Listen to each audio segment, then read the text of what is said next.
Hello दोस्तों, welcome back to Falcon academy.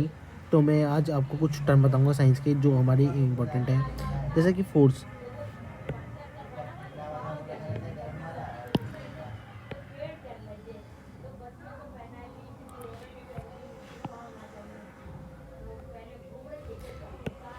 Force is a push या pull which can change the position of a body.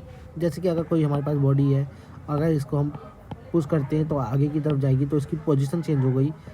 अगर यहाँ पर 0 पे थी, अब ये 1 पे आ गई या 2 पे आ गई, कोई यूनिट मान के चलते हैं।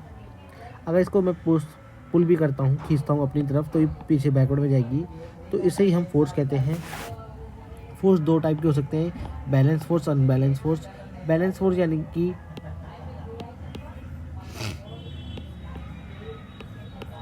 यहाँ से भी 5 न्यूटन का फोर्स लग रहा हो, 5 न्यूटन का यहाँ से भी लग रहा हो, तो ये बैलेंस फोर्स हो जाएगा। If there are the many force acting on the body but resultant of all them is zero. यानी कि तो या ना तो ये इधर खींच पाएगा, ना तो ये धक्का दे पा रहा है, ना इसका कुछ हो रहा है, बॉडी हमारी न्यूट्रल पोजीशन में है, तो इसे हम बैलेंस फोर्स कहते हैं। आपको ये जरूर क्लियर हो जाए कि फोर्स की ऐसा यूनिट न्यूटन होती है। फोर्स का फॉर्मूला होता है M=ma mass into acceleration. Acceleration produce होती है जब बॉडी मूव करती है।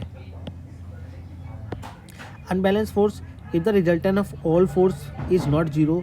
यानी कि अगर कुछ ना कुछ हमारा फोर्स लग रहा है तो उसे अनबैलेंस फोर्स कहेंगे। अगर ये 6 न्यूटन और ये 5 न्यूटन, तो यानी कि 1 न्यूटन का फोर्स इस साइड लग रहा है ज़्यादा, तो बॉडी इस तरफ मूव करेगी राइट साइड, तो उसे अनबैलेंस फोर्स कहेंगे। तो ये सब न्यूटन ने इसके ऊपर लॉ दिए थे। न्यूटन का फर्स्ट लॉ कहता है every body retain its state of rest या स्टेट ऑफ मोशन। अगर कोई बॉडी रुकी हुई है तो वो उसी पोजीशन में रहना चाहेगी। अगर कोई बॉडी चल रही है, मोशन में है, तो वो उसी मोशन में रहना चाहेगी। तो until the external force is applied, जब तक इन पे कोई बाहर से फोर्स ना लगे, तो ये बॉडी उसी पोजीशन में रहेगी, उसी स्टेट में रहेगी। इसे हम लॉ ऑफ इनर्शिया भी कहते हैं।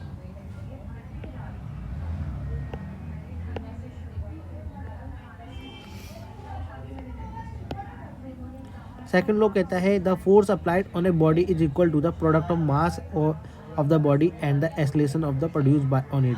कि जितना तुमने फोर्स लगाया, बॉडी का मास कितना था उसका एक्सेलरेशन से इंटू कर दो, तो मास इंटू एक्सेलरेशन, ये फोर्स का फॉर्मूला भी होता है सेकंड लॉ।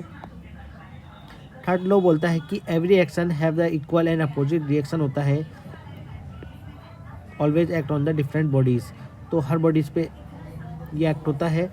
जैसे कि अगर हम कोई सी बॉडी पे फोर्स लगा रहे हैं, अगर हमने 5 न्यूटन का फोर्स लगाया जिससे कि ये बॉडी मूव ना करे, तो 5 न्यूटन का फोर्स ये बॉडी भी हमारी तरफ लगा रही होगी ताकि ये उस पोजीशन में रहे।